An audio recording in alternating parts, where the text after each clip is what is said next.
I'm here in the centre of Warsaw, and behind me is the Tomb of the Unknown Soldier. It used to be part of a palace complex known as the Saxon Palace, and the whole place was blown up by the Germans in 1944 after the uprising as a punishment. So join me, Jan Darasz, for how we got here.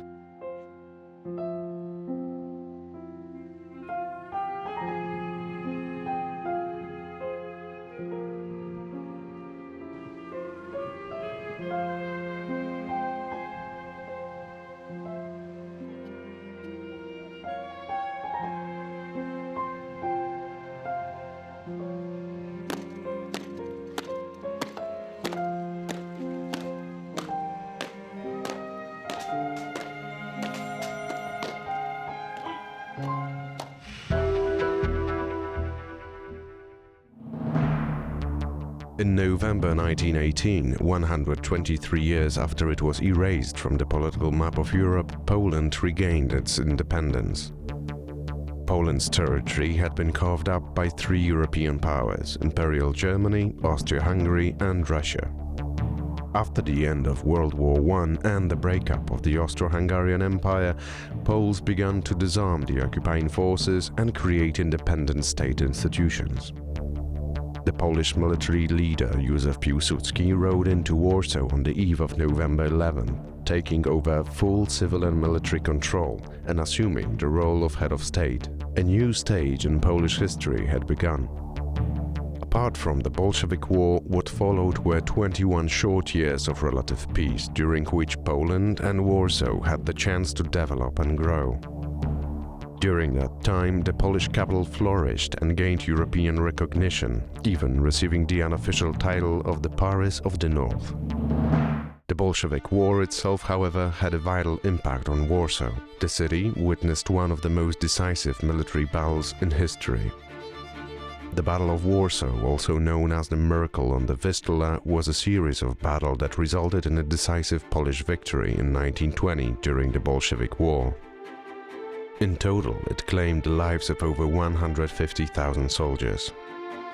Poland, on the verge of total defeat, was able to fight back and ultimately bested the Red Army, stopping the spread of communism further westwards into Europe.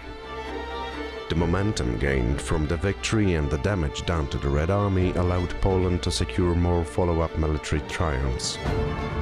They led to signing of a peace treaty later that year, securing Poland's eastern borders until 1938. Peace, even though fragile and short-lived, would stay in Warsaw for nearly 2 decades. After 123 years of partition, Poland was back on the map. Józef Piłsudski came to Warsaw just before the armistice, 10th of November 1918, and proclaimed that Poland was back in business. Later on, he would introduce a lot of reforms, administration and military. Piłsudski himself is a controversial figure, but symbolises Poland's rebirth and existence as an independent nation between the two world wars.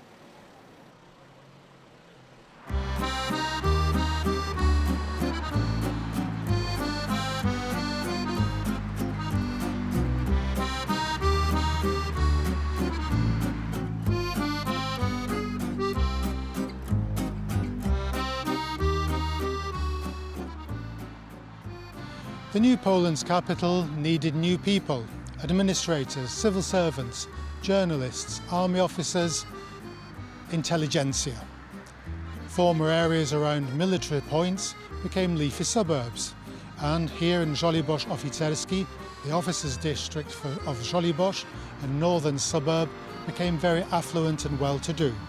They were for the military professional classes and the intelligentsia, the thinking classes. Warsaw presented a great contrast. The affluent, the rich, set against the working classes in Wola and Praga.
This is the Wawelberg Industrial Estate.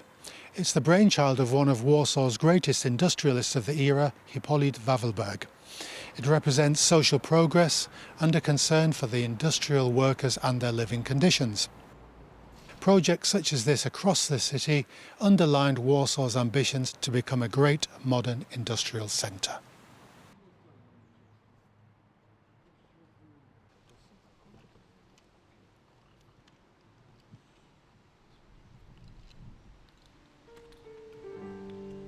Given its position on the map, Warsaw's history was always one of multi-faith and multiculture.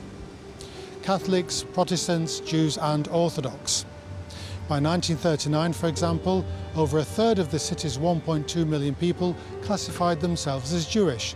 By 1943, with German repression and German extermination, this had dwindled to almost nothing. Many Warsavians gave their lives and their livelihoods to shelter their Jewish neighbours, for example. Behind me is the Christian Orthodox Cathedral.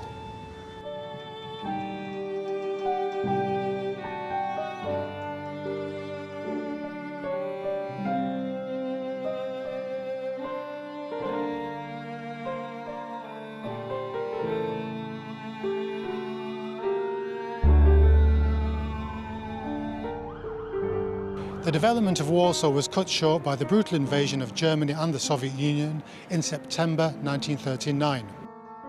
Behind me was the Vienna railway station, which was a major evacuation point and also a major target, which was bombed heavily during the siege in late September and subsequently destroyed.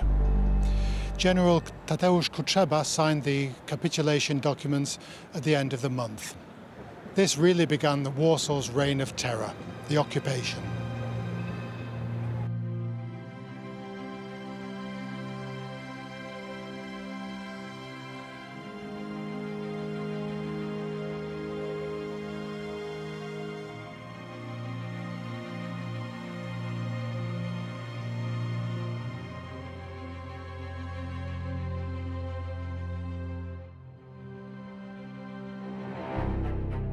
After regaining independence in 1918, Poland did not get to live in peace for long.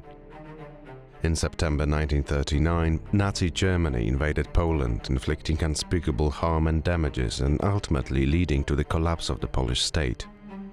Germany sought to subjugate Poland. Those intentions became clear following the unsuccessful negotiations and claims concerning the free city of Gdańsk and a corridor to East Prussia. Poland counted on help of its allies, France and Great Britain, with whom it had signed mutual military aid agreements. However, Germany used the Ribbentrop-Molotov Pact with the USSR to isolate Poland.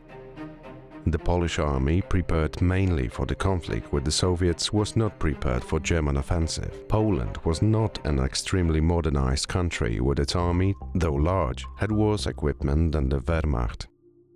In September, the campaign began with an attack on Westerplatte and the bombing of Wieluń. The Germans utilized their blitzkrieg tactics to quickly break through Polish defense lines. The Polish army tried to delay the march of the Nazis on Warsaw, but the technological and numerical advantage of the enemy was too great. The breaking point was the Soviet attack from the east on September 17th, which forced Poland to defend its borders on two fronts simultaneously.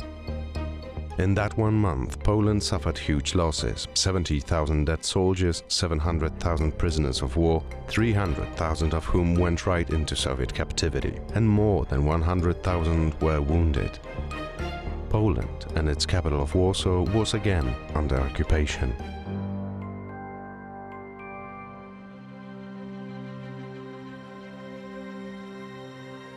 Warsaw became one of the worst places in occupied Europe. It was a brutal occupation, a true reign of terror. There was executions, mass arrests, mass deportations, torture and imprisonment. There were the horrors of the Warsaw Ghetto and the uprising there in 1943.